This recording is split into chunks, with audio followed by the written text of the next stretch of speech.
मैं पीके सर ज्ञानगंज में आपका स्वागत करता हूं। उठो, जागो और तब तक मत रुको जब तक लक्ष्य प्राप्त न हो जाए। Hello my dear student and welcome to Gyanganj online classes. जैसे कि आप लोग का एग्ज़ाम निकल गया है और इसमें बहुत सारे बच्चों ने टॉप किया है। सभी सफल बच्चों की बधाई। अब प्रश्न यहाँ शुरू होता है कि आपका एग्ज़ाम तो ख़त्म हो गया, अब आगे क्या करना है भविष्य को लेकर के। अब थोड़ा सा गंभीर हो जाइए।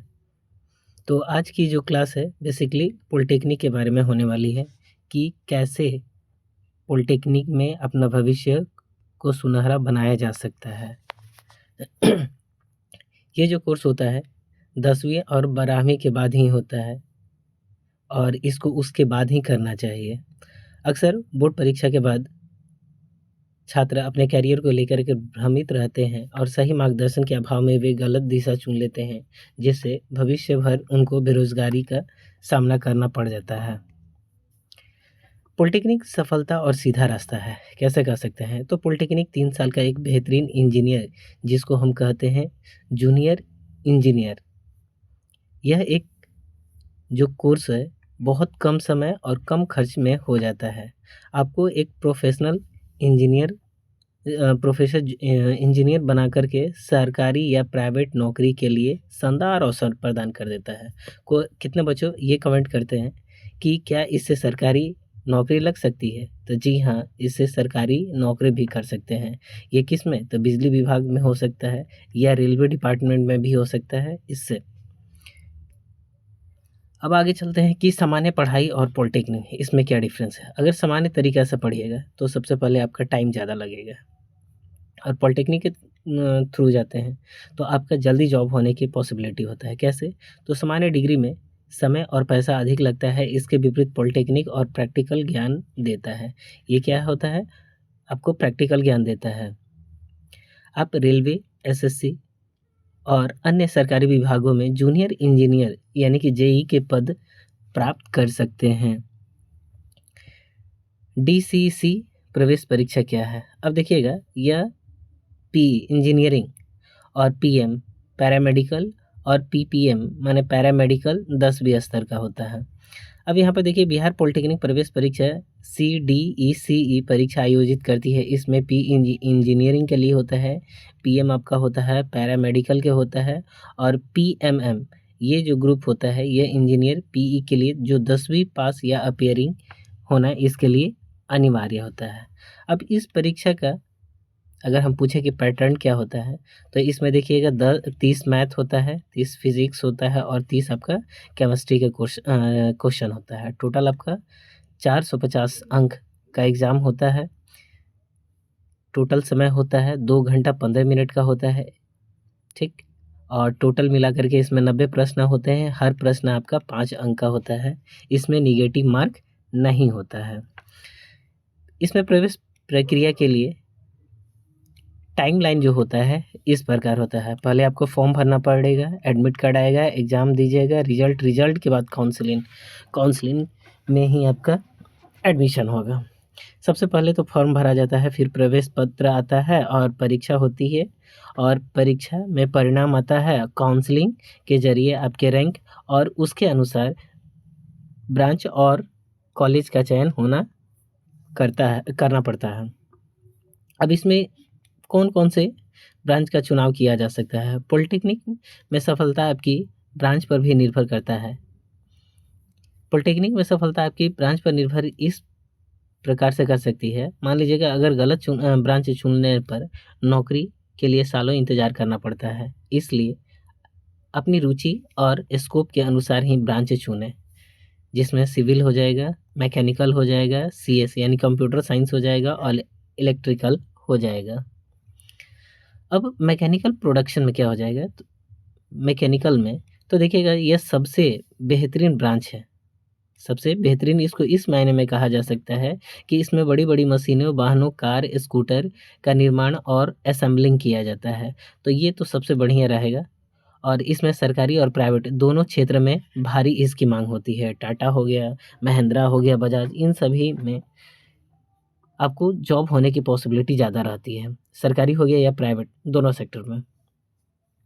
अब उसके बाद आता है नंबर 2 पर इलेक्ट्रिकल इंजीनियर, यानी कि अक्सर आप सुने होंगे बिजली विभाग में जेई। जेई ये जूनियर इंजीनियर होता है, या रेलवे डिपार्टमेंट में भी जेई होता है। यह एक पूरे सेक्टर का, यानी कि रेलवे डिपार्टमेंट का एक अलग ब्रांच क्या कहा जाता है, एक अलग सेक्टर का पूरा पावरफुल अधिकारी होता है। तो यह ब्रांच बिजली, वायरिंग और उपकरणों से जुड़ी होती है। रेलवे में बिजली विभाग और बड़ी कंपनियां इलेक्ट्रिकल इंजीनियर की हमेशा आवश्यकता होती रहती है। यह एक शानदार और उच्च सैलरी वाला कैरियर हो जाता है। उसके बाद आता है 3 नंबर में सिविल इंजीनियर। इसके अंतर्गत सड़क, पुल, नहर, बड़ी इमारत का निर्माण करता है। सरकारी विभाग में कंस्ट्रक्शन के लिए भारी इसके लिए वैकेंसी आती है। इसमें मेहनत है, लेकिन पैसा और इज्जत भी बहुत ज़्यादा हो जाता है। किसमें? तो ये वाला सिविल इंजीनियर में। अगर जिनको भी नक्शा नहीं, यानी कि कंस्ट्रक्शन लाइन में अगर इंटरेस्टेड हो, वो इस को चुन सकते हैं। उसके बाद आता है 4 नंबर में कंप्यूटर साइंस, यानी कि सीएस। आज ये कंप्यूटर का युग है। यह ब्रांच सॉफ्टवेयर और इंटरनेट से जुड़ी, और लड़कियों के लिए यह सबसे बेहतरीन होता है, क्योंकि इसमें एसी ऑफिस में आराम की नौकरी मिलती है। आईटी सेक्टर में इसके लिए शानदार पैकेज हो जाता है। तो अक्सर ये लड़कियों के लिए ये जो पोस्ट रहेगा, ये अच्छा रहेगा। उसके बाद आता है इलेक्ट्रॉनिकल्स एंड टेक्सटाइल। इसमें क्या होता है? तो ये इलेक्ट्रॉनिक्स ब्रांच मोबाइल और गैजेट के अंदर की चिप और सर्किट पर केंद्रित होता है। वही टेक्सटाइल इंजीनियरिंग, कपड़ों के डिजाइनिंग और इससे जुड़ी, जैसे प्राइवेट सेक्टरों में ढेरों शानदार इसके लिए जॉब निकलती है। तो ये रहा आपका इलेक्ट्रॉनिक डिपार्टमेंट और टेक्सटाइल में होगा। टॉप ब्रांच और विजुअल मैट्रिक्स के आधार पर देखिएगा तो फील्ड वर्क में हो जाएगा, ऑफिस वर्क भी हो जाएगा। इसमें गवर्नमेंट ऑफिस के लिए भी निकलता है। इसमें प्राइवेट और सेक्टर दोनों होता है। सही ब्रांच आप चुन लें, आपके भविष्य की नींव है।